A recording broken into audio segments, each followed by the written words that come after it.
اللهم صل على محمد وعلى آل محمد كما صليت على إبراهيم وعلى آل إبراهيم إنك حميد مجيد. اللهم بارك على محمد وعلى آل محمد كما باركت على إبراهيم وعلى آل إبراهيم إنك حميد مجيد. بسم الله الرحمن الرحيم. Rasulullah sallallahu alayhi wasallam invites a large group to Islam at Mina. Hazrat Mudrik radiallahu ta'ala anhu narrates that when he performed Hajj with his father and they found themselves amongst a large group of people, he asked his father, "What is this gathering about?" His father replied, "They have gathered for that irreligious man." When Hazrat Mudrik radiallahu ta'ala anhu saw who his father was referring to, he noticed Rasulullah sallallahu alaihi wasallam standing there telling the people, "O people, say La ilaha illallah and you will be successful." Hazrat Haris bin Haris Ghadmi radiallahu ta'ala anhu narrates that he asked his father at Mina, "What is this gathering about?" His father replied, "They have gathered for this irreligious man." When Hazrat Haris radiallahu ta'ala anhu stretched his neck to see who his father was referring to, he noticed Rasulullah sallallahu alaihi wasallam standing there, calling the people to accept the oneness of Allah, but they rejected his message. Hazrat Hassan bin Thabit radiallahu ta'ala anhu reports that he performed Hajj during the time when Rasulullah sallallahu alaihi wasallam was still calling people to accept Islam and his companions were being tortured. He says that he happened to stop by Hazrat Umar radiallahu ta'ala anhu, who was then not yet a Muslim, as he was busy torturing a slave girl of the Banu Amr bin Muammil. Thereafter, he, Hazrat Umar radiallahu ta'ala anhu, stopped by Hazrat Zinnira radiallahu ta'ala anha and started torturing her as well.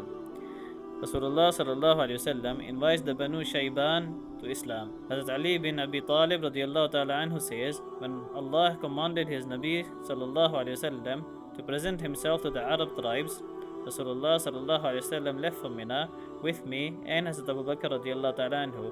When we reached a gathering of Arabs, Hazrat Abu Bakr radiallahu ta'ala anhu would approach them first and greet them. Hazrat Abu Bakr radiallahu ta'ala anhu was always one to take the initiative and was extremely proficient in his knowledge of each Arab tribe's lineage. He asked the people, "Where are you people from?" They replied, "From the Rabi'a tribe." He then asked, "From which family of the Rabi'a tribe?" As Ali radiallahu ta'ala anhu then continues the lengthy narration until he reached the words, "We then reached a gathering filled with an air of respect, where they sat several elders of high status and eminence." As Abu Bakr radiallahu ta'ala anhu was always one to take the initiative, so he approached them and greeted them. When he asked them where they came from, they replied that they were from the Banu Shayban bin Thalaba tribe. As Abu Bakr radiallahu ta'ala anhu then returned to Rasulullah sallallahu alaihi wasallam and said, "May my parents be sacrificed for you. There are none more respectable in their tribe than these men." Among them were Mafruq bin Amr, Hani bin Qabisa, Muthanna bin Haritha, and Nu'man bin Sharik. The closest to Hazrat Abu Bakr radiallahu ta'ala anhu from them was Mafruq bin Amr, who was also the most eloquent speaker from among the tribe. He wore 2 locks of hair that fell on his chest, and he sat closest to Hazrat Abu Bakr radiallahu ta'ala anhu. Continuing with the narration, Hazrat Ali radiallahu ta'ala anhu says that Hazrat Abu Bakr radiallahu ta'ala anhu asked Mafruq, "How large are your numbers?" Mafruq replied, "We are certainly more than 1,000, and 1,000 cannot be defeated for want of numbers." As Abu Bakr radiallahu ta'ala anhu further asked, "What authority do you wield?" "We have to work very hard, but such is the lot of every nation." He responded. As Abu Bakr radiallahu ta'ala anhu posed the further questioning, saying, "What are the battles like between yourselves and your enemies?" Mafruq said, "We are most angered when we fight, and we fight fiercest when we are angered. We love war so much that we prefer pedigreed fighting, horses to children, and weapons to milk yielding camels. All help is from Allah, who sometimes grants victory to us and sometimes allow others to be victorious over us. Are you not from the Quraysh?" As Abu Bakr radiallahu ta'ala anhu said, "What if you were told that the Quraysh have the Rasul of Allah and that this is him?" Mafruq said, "The news has already reached us that he claims to be Allah's Rasul." Mafruq then returned to Rasulullah sallallahu alaihi wasallam and said, "To what are you calling, O brother of the Quraysh?" Rasulullah sallallahu alaihi wasallam then stepped forward and sat down. As Abu Bakr radiallahu ta'ala anhu stood up and shaded Rasulullah sallallahu alaihi wasallam with his clothing. Rasulullah sallallahu alaihi wasallam said, I call you to testify that there is none worthy of worship but the one Allah, and to testify that I am the Rasul of Allah. I am also asking you to grant me asylum, to protect me, and to assist me, so that I may convey the message which Allah has commanded me to pass on, because the Quraysh have joined forces against the deen of Allah.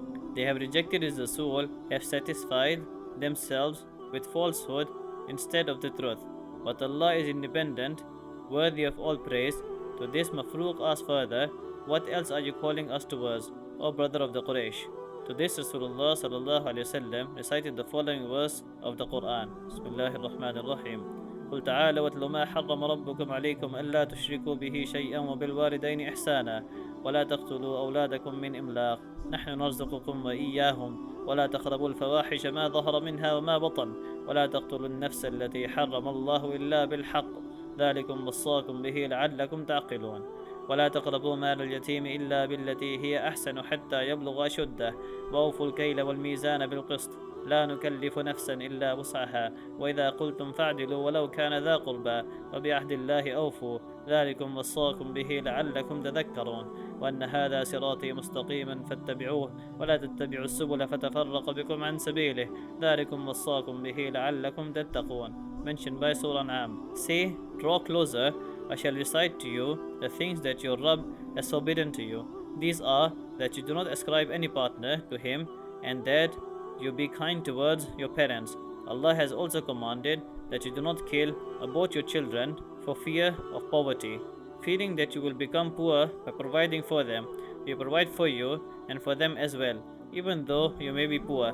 And Allah commands that you do not draw near to immoral acts that may be open and secret. And Allah commands further that you do not murder a soul which Allah has forbidden except with a right that permits you to kill him. Those who may be lawfully executed are married, adulterers, murderers, and male murtaddeen. These are the things which Allah has emphatically commanded you, so that you may understand, obey, and approach us or invest the wealth of the orphan who is in your care, only in a favorable, fair, or profitable manner, until he reaches maturity. And in addition to all these commands, give full measure and weight in fairness when you trade with people. We do not place on a soul a responsibility unless it is within its capability. Adopt justice when you speak. Pass judgment even though it be your relative, for whom or against whom you judge, and fulfill the pledge of Allah to worship Him alone. These are the things which Allah has solemnly commanded you, so that you may take heed. And tell them, O Muhammad sallallahu alaihi wasallam, disobeying all these commands is indeed my straight path, so follow it. Do not follow other paths, for they will deviate you from Allah's path, from Islam. These are the things which Allah has solemnly commanded you, so that you may adopt taqwa. Mentioned by Surah An'am, verses 151 to 153. May Allah subhanahu wa ta'ala give us the ability to understand Islam correctly and to bring Islam into our lives. Subhanallah bihamdihi, subhanakallah bihamdik. Nashhadu an la ilaha illa ant, wa nastaghfiruka wa natubu ilayk. Assalamu alaikum wa rahmatullahi wa barakatuh.